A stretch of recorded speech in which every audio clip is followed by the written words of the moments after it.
Quand on lance le téléchargement de ces applications, les gens vont très vite parce qu'ils veulent obtenir l'application. Si on parle de Skype, Facebook, notamment, Twitter et autres.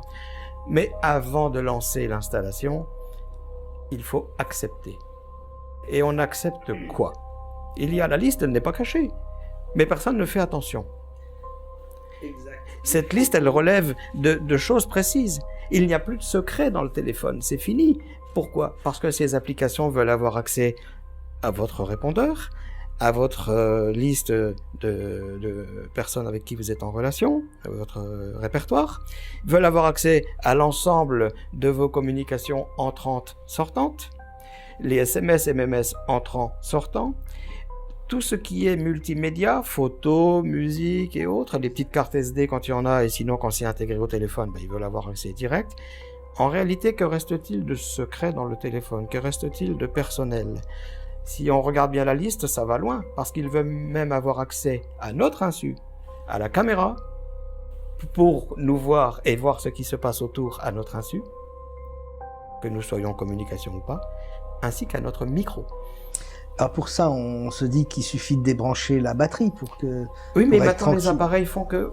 Voilà, la batterie est intégrée, on ne peut plus l'enlever. Elle est sertie dedans.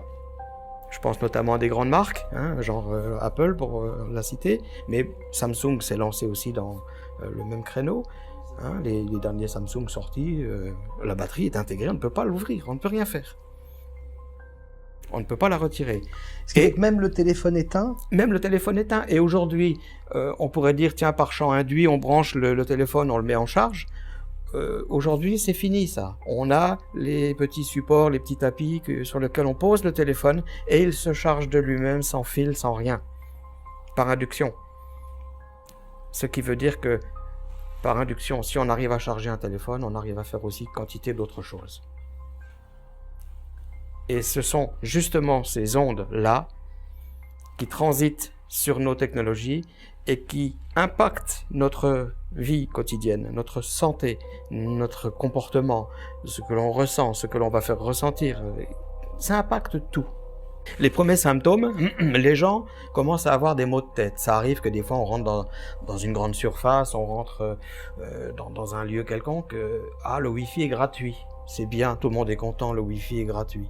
On est là en train de manger, d'un seul coup on sent que on n'a plus faim. On n'a pas le goût, on retrouve pas au palais le goût des éléments, des aliments. On a des maux de tête, on est crispé, on sent que on a comme une pression sur le thorax. Ce sont ces ondes de Wi-Fi. Alors au départ, on avait du Wi-Fi qui était dans une gamme d'ondes correcte. Puis ça s'est amplifié parce que on a eu la 2G, la 3G, la 3G+, la 4G. On arrive maintenant à la 5G. Mais on développe en même temps des champs d'ondes, des gammes d'ondes qui sont de plus en plus nocives. À tel point que on prend un téléphone, rien que de discuter 2 secondes avec, on sent déjà que ça chauffe terriblement sur le côté de la tête.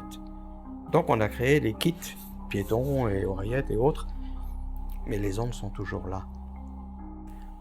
Quand on achète un téléphone, on regarde ce qu'on appelle le DAS, pour savoir vraiment si ce téléphone va sortir des ondes nocives en grande quantité ou pas.